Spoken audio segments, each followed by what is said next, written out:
Hi, third, fourth, and fifth grade leaders. We are preparing for February 10th.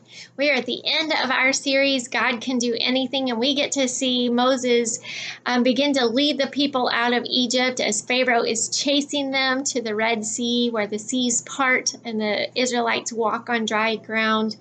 And Pharaoh and his army are overcome by the waters as they try to pass and continue to chase the Israelites. God, in all of his faithfulness, has always tried to give every single one of us, even Pharaoh and his army, ways to know God and know his plans and his purposes, and to have their hearts turned to believe and follow the one true God. God hasn't given up on that.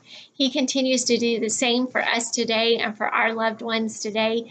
And I think that we can find comfort in knowing that God hasn't given up yet, that Jesus hasn't come back yet, because God hasn't given up on us. And God's plan is so much bigger than many of us ever understand. All right, so you have your very last puzzle today. I think this last puzzle is probably the hardest one. Sorry about that, but it's been fun. It's been fun to see if we can do these puzzles. I'm sure some of your kids are real whizzes at this.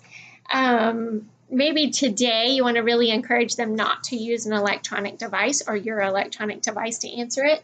You have your answer key attached to your leader guide as you lead today. Then during small group, you are going to play a game. And I don't have all of the supplies here with me, but I'm going to try to explain to you exactly what you're doing. It's kind of like Steal the Bacon, if you've ever played Steal the Bacon. So what you're going to do is you have blue balloons, or you might have a different color balloon. It really doesn't matter that it's a blue. Blue obviously signifies water, but maybe water's a different color. South Texas waters can be brown or green, right? And so your balloons, you're going to blow up all your balloons. Maybe you want to get the kids to help you blow up all your balloons, and you're going to put the balloons in the middle of the room. Now, we're going to have to get creative with this game because we don't have a lot of walls that we can attach these things to. So why don't you use your tables, and your tables can act as walls. Maybe you want to pull them apart from each other, or use the whole room after everybody has separated, and use one table at the kindergarten table and one table at a second grade table or something as your areas that you want to tape your balloons to. So what you're going to do is put all the balloons in the middle, and then have two teams.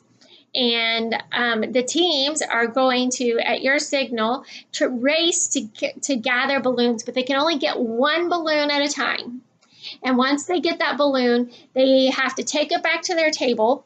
And when they get that balloon secured to their table, they can go get another balloon. So ultimately what you're trying to do is get both tables filled up with balloons to signify the waters separating, and just a fun game for the kids. This could be a really challenging game. This could be a really aggressive game. Some of our boys will probably really get into this. So maybe the girls want to be the tapers, and they can be the ones that hold the balloons while the guys run and go get them. And then just a reminder that all of this is because God parted the Red Sea for his people to cross. His power and love are infinite, and he is faithful to save his people. His actions to save the Israelites from Pharaoh point to an even greater rescue. He sent Jesus to make the way for us to be with God. And because nothing is too hard for God, we can face our fear and follow him. Your memory verse activity is your crazy stand-up game. Maybe you want to do it a little different today. Have fun and enjoy that game for the very last time together. Then you can pray and dismiss your kids. Maybe this is a good time to go back to all of them if you've had many of them, or if you haven't had many of them, and kind of go through all of the stories that we have taught so far, and to help them see God's provision all the way through, that he had promised a Savior, The people were looking for a Savior, and there were many things that happened that probably made them look even more for a Savior. But God is going to provide that Savior at the exact time, at the exact place, to the people that he was supposed to be born in the town he was supposed to be born in the way he was born, just like we learned at Christmas. So you may want to point that out to your kids and see if it helps spark a decision for Christ as your kids begin to process who God is and that God's goodness is good even when things are bad.